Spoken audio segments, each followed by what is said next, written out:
Oke, salam dan salam sejahtera, dan saya nak menjawab sedikit ya berkenaan dengan kenyataan yang dikeluarkan oleh Ketua Penerangan PAS Negeri Selangor ya, iaitu Ustaz Nushi Datuk Dr. Mahfuz, yang dalam kenyataan media di Harakah Diari menyatakan dengan tajuk khianat PH dan BN beri kelebihan kepada PN di Selangor. Dan saya baca kenyataan yang dikeluarkan bahawa masyarakat Melayu di Selangor telah menunjukkan tren sokongan yang padu pada PN dalam PRU ke-15. Di sini juga dia mengatakan bahawa ada 56 kerusi DUN di Selangor, di mana 39 darinya itu adalah kerusi majoriti Melayu. PN mensasalkan mampu menang majoriti kerusi tersebut. Di sini dia kata ramai penalisis politik meramalkan jika Pak Alihan undi besar-besaran seperti PRU ke-15 lalu diterjemahkan semula pada PRN nanti, tidak mustahil PN mampu menawan Selangor. Apa yang saya baca di terakhir ini, yang mana beliau menyatakan bahawa PN nampak mendapat kelebihan atas pengkhianatan yang dilakukan oleh PH dan BN kepada pengundi mereka.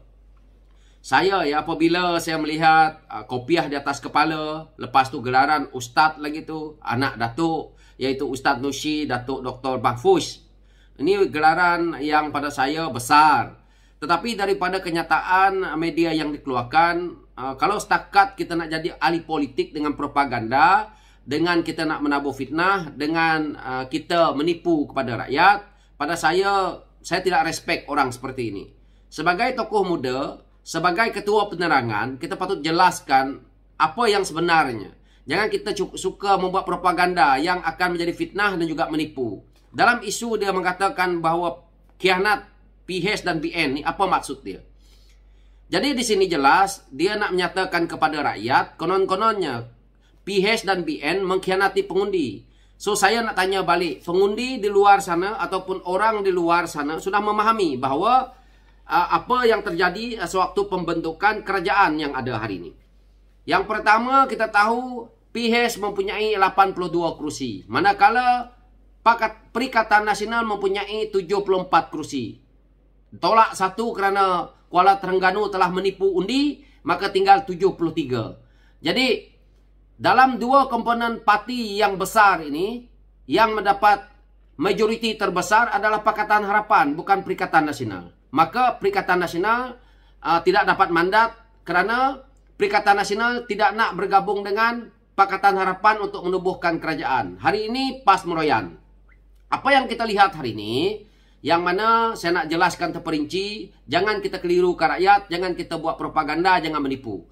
Yaitu rakyat semua tahu kerana PH telah pun mendapat 82 kursi, dan akhirnya dengan titah yang di Pertuan Agong untuk UMNO Barisan Nasional bergabung dengan Pakatan Harapan untuk menjadikan majoriti mudah membentuk kerajaan. Apabila kerajaan itu hendak dibentuk, maka satu gabungan besar lagi iaitu GPS Sarawak masuk bersama, dan akhirnya makin kukuh dan ditambah lagi dengan parti-parti politik yang kecil berada di dalam gabungan itu menjadikan 2/3 majoriti. Ini bukan khianat. Asalnya PH tak nak bergabung dengan Barisan Nasional. Begitu juga dengan Perikatan Nasional tak nak bergabung dengan Barisan Nasional, tak nak bergabung dengan Pakatan Harapan. Jadi dalam isu ini kita perlu menubuhkan kerajaan untuk mentadbir negara ini. Tidak ada isu khianat di situ kerana kita dah pun berperang dalam PRU ke-15 itu. Maka medannya adalah kita perlu berdamai dan akhirnya menubuhkan kerajaan supaya majoriti cukup dan akhirnya memberi kesejahteraan kepada rakyat.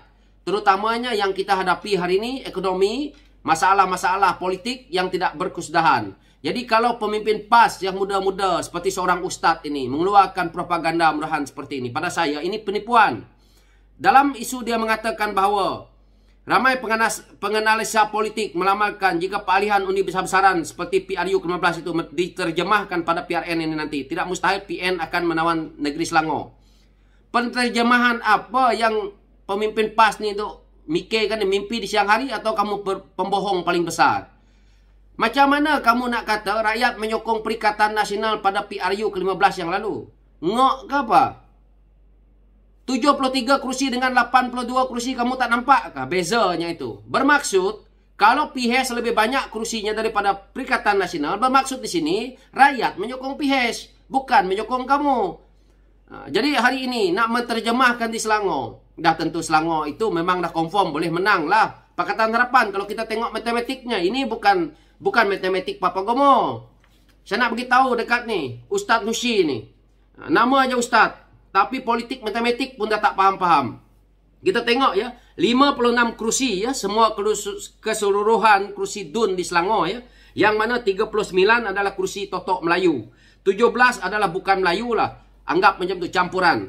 Jadi 17 ini dah tentu dalam tangan Pakatan Harapan. Dah tentu dah. Tinggal lagi mencari 12 kerusi. Tidak mungkinlah dalam negeri Selangor itu PH, UMNO tak boleh cari 12 kerusi untuk membentuk satu gabungan yang boleh membentuk kerajaan negeri Selangor itu dengan majoriti mudah. Jadi nak mencari 29 kerusi je lagi. Dengan kita dah ada 17. Dan kita juga ada pemimpin-pemimpin yang hebat di sana. Saya rasa tidak mustahil. Penterjemahan apa di Selangor? Azmin Ali ditolak, Zuraida ditolak. Dekat situ dah ada berapa DUN? Di Bukit di Gombak ada berapa DUN di sana? Jadi Ustaz ni buat perkiraan yang mana berangan, bermimpi di siang hari. Jadi tak payah nak cerita tentang khianat. Saya nak cerita tentang khianat sedikit dekat Ustaz Nushi ni ya, kepada walaon-walaon juga ya. Yang khianat adalah PAS. PAS tidak dapat menerima, mereka kalah. Kekalahan yang begitu lama menyebabkan pemimpin PAS dah pun tidak bersabar lagi untuk nak menjadi kerajaan dengan cara apa sekalipun. Akhirnya terbentuk kerajaan pintu belakang.